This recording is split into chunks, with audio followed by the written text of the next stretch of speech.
कृपया नए दर्शक चैनल को सब्सक्राइब कर ले। धन्यवाद। हिमालय की तलहटी में बसा एक छोटा सा राज्य था, जहाँ के राजा का नाम विक्रमदेव था। राजा विक्रमदेव न्यायप्रिय थे, परंतु उनकी एक सबसे बड़ी समस्या थी। वे अत्यंत क्रोधी और अधीर स्वभाव के थे। वे चाहते थे कि हर काम तुरंत हो जाए और तनिक भी विलंब होने पर वे अपना आपा खो बैठते थे। उसी राज्य की सीमा पर एक घना जंगल था, जहां शिवानंद नाम के एक वृद्ध और शांत महात्मा रहते थे। शिवानंद जी का पूरा जीवन महादेव की आराधना में बीता था। वे रोज सुबह बेलपत्र चुनते, मिट्टी का एक छोटा शिवलिंग बनाते और पूरी एकाग्रता के साथ उस पर जल अर्पित करते थे। उनकी साधना का नियम इतना पक्का था कि वे जब तक पूरी तन्मयता से पूजा समाप्त नहीं कर लेते थे, अपने स्थान से उठते तक नहीं थे। एक बार राजा विक्रमदेव शिकार खेलते हुए उस घने जंगल में बहुत आगे निकल गए। दोपहर की तेज धूप और थकान के कारण वे बुरी तरह प्यास से व्याकुल हो गए। उनके सैनिक पीछे छूट चुके थे। पानी की तलाश करते हुए राजा भटकते भटकते महात्मा शिवानंद की कुटिया के बाहर पहुंचे। उस समय महात्मा शिवानंद अपनी दैनिक शिव पूजा में लीन थे। उन्होंने अपनी आंखें बंद कर रखी थी और मन ही मन ओम नमः शिवाय का जाप कर रहे थे। राजा विक्रमदेव ने कुटिया के बाहर से ही ऊंचे स्वर में कहा कि हे सन्यासी, मैं इस राज्य का राजा हूँ और प्यास से मेरा कंठ सूख रहा है। मुझे तुरंत पीने का जल दो। महात्मा शिवानंद महादेव के ध्यान के उस गहरे स्तर पर थे जहाँ बाहरी दुनिया की आवाजें बहुत धीमी हो जाती हैं। उन्होंने राजा की बात सुनी तो सही, परंतु महादेव को जल अर्पित किए बिना अपनी पूजा बीच में छोड़ना उनकी साधना के विरुद्ध था। इसलिए वे शांत बैठे रहे और अपनी पूजा पूरी करते रहे। राजा विक्रमदेव, जो तुरंत आज्ञा पालन के आदी थे, महात्मा का यह मौन देखकर क्रोध से लाल पीले हो गए। उनका अधीर स्वभाव उन पर हावी हो गया। उन्होंने चिल्लाकर कहा कि एक मामूली सन्यासी की इतनी मजाल कि वह अपने राजा की बात को अनसुना कर दे। यदि तुम मुझे पानी नहीं दे सकते तो तुम्हारी इस पूजा का क्या लाभ। क्रोध के अतिरेक में राजा ने अपनी म्यान से तलवार निकाली और महात्मा के ठीक सामने रखे मिट्टी के शिवलिंग पर दे मारी। तलवार के लगते ही वह सुंदर शिवलिंग दो हिस्सों में टूट गया। जैसे ही शिवलिंग टूटा, महात्मा शिवानंद ने अपनी आंखें खोली। उनकी आंखों में राजा के प्रति कोई क्रोध नहीं था, बल्कि एक गहरा दुख और करुणा थी। उन्होंने बहुत शांत स्वर में कहा कि राजन, तुमने अपनी प्यास और क्रोध के कारण उस सत्ता पर प्रहार किया है जो पूरी सृष्टि की प्यास बुझाती है। तुमने महादेव के विग्रह को खंडित किया है, इसका परिणाम तुम्हें स्वयं भुगतना होगा। राजा विक्रमदेव अहंकार में हंसे और बोले कि मिट्टी के एक ढेले को तोड़ने से राजा का क्या बिगड़ेगा। इतना कहकर वे अपनी घोड़ी पर सवार होकर महल की ओर चल दिए। परंतु जैसे ही राजा ने महल की सीमा में प्रवेश किया, अचानक उनके शरीर में एक भयानक जलन होने लगी। ऐसा लगा मानो उनके पूरे शरीर पर किसी ने धधकते हुए अंगारे रख दिए हों। महल पहुंचते पहुंचते राजा की त्वचा काली पड़ने लगी और वे दर्द से तड़पने लगे। राज्य के बड़े बड़े राजवैद्यों को बुलाया गया, कीमती जड़ी बूटियों के लेप लगाए गए, शीतल जल से स्नान कराया गया, परंतु राजा की जलन कम होने का नाम नहीं ले रही थी। तभी राजवैद्य ने राजा की नाड़ी देखकर कहा कि महाराज, यह कोई शारीरिक रोग नहीं है।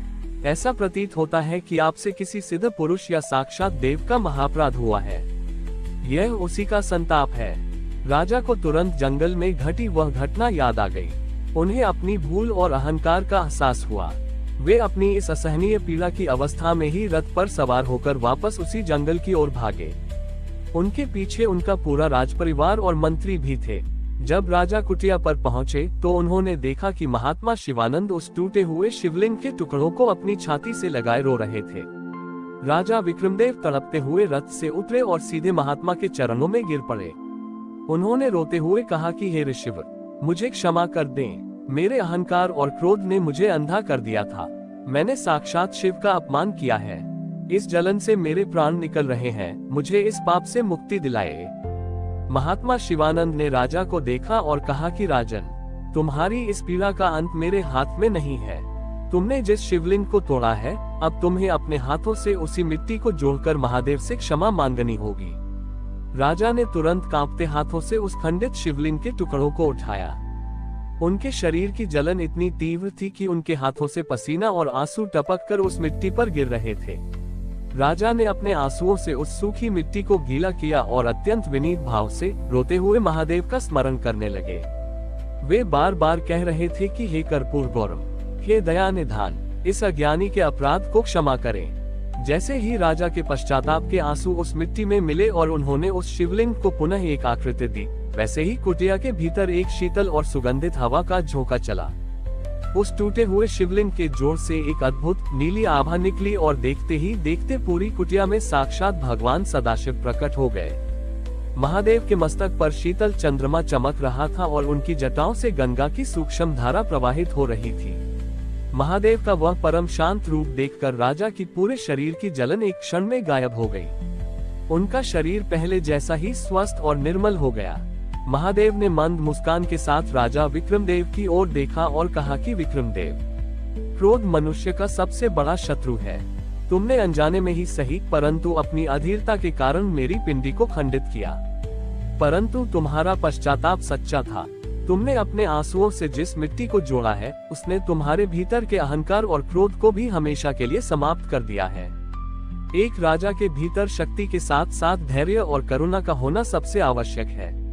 राजा विक्रमदेव ने महादेव के सामने साष्टांग दंडवत प्रणाम किया। महादेव ने महात्मा शिवानंद को भी अपनी अनन्य भक्ति का वरदान दिया और उस मिट्टी के शिवलिंग में पुनः समाहित हो गए। उस दिन के बाद राजा विक्रमदेव का पूरा जीवन बदल गया। उन्होंने अपने राज्य में कभी किसी काम में जल्दबाजी या क्रोध नहीं किया। उन्होंने उस कुटिया के स्थान पर एक सुंदर आश्रम बनवाया और स्वयं को महादेव का एक साधारण सेवक मानकर प्रजा की सेवा करने लगे। इस कहानी ने सबको ये सिखाया कि सच्ची पूजा केवल नियमों में नहीं, बल्कि अपने भीतर के क्रोध और अहंकार को त्याग कर पूर्ण समर्पण करने में है।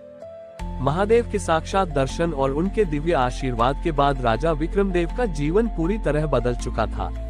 उनका भयंकर क्रोध अब एक गहरी शांति में बदल गया था।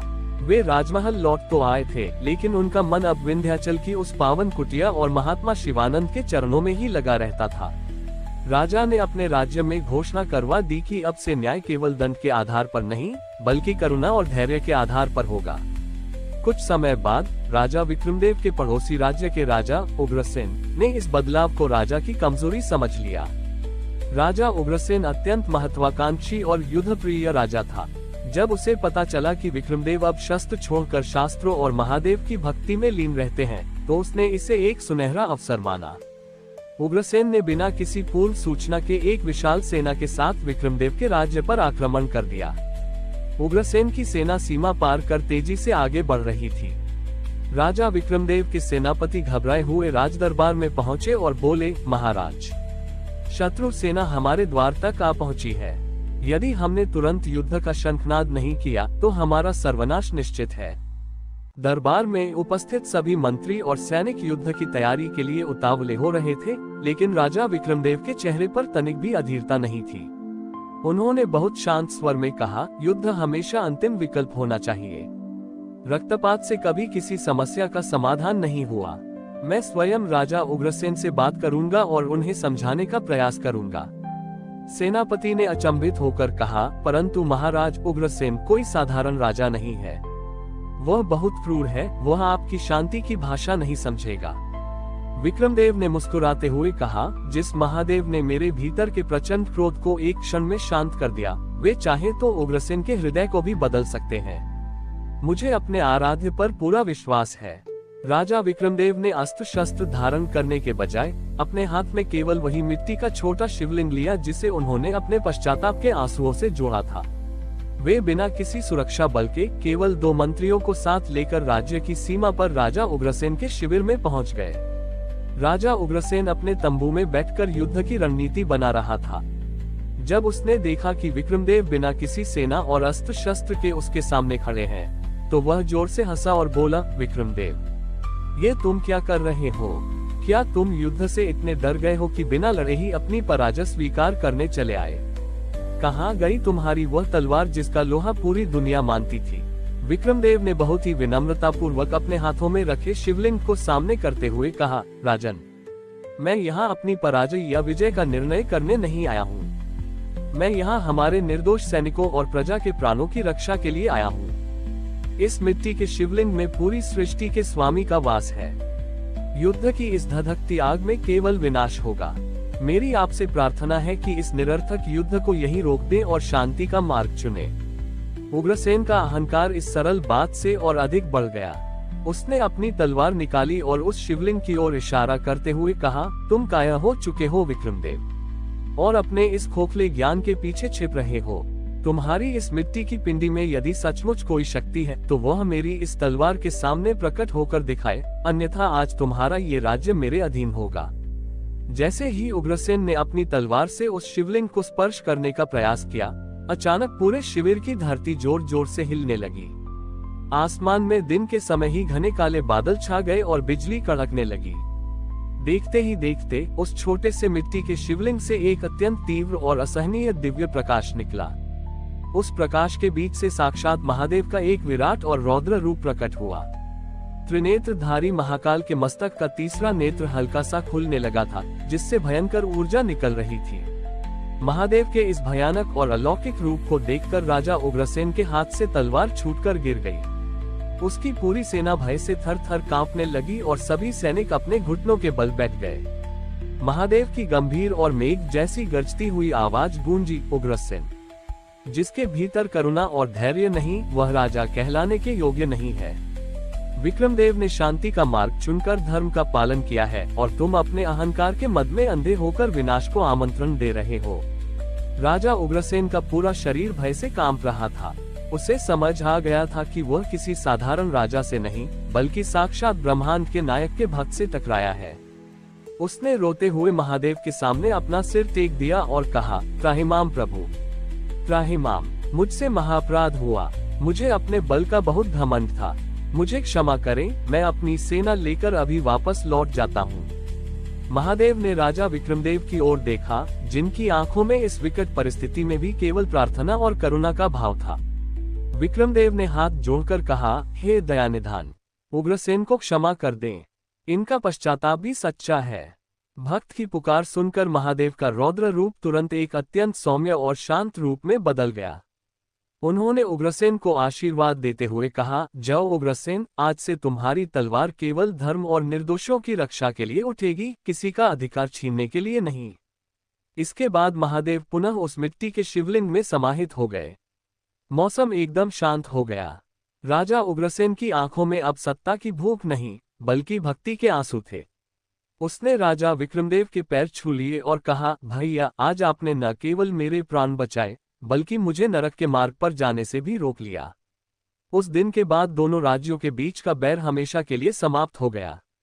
राजा विक्रमदेव ने सिद्ध कर दिया कि संसार का सबसे बड़ा शस्त्र तलवार नहीं, बल्कि महादेव के प्रति अटूट विश्वास और अपने भीतर का धैर्य है, जो बड़े से बड़े शत्रु के हृदय को भी जीत सकता है।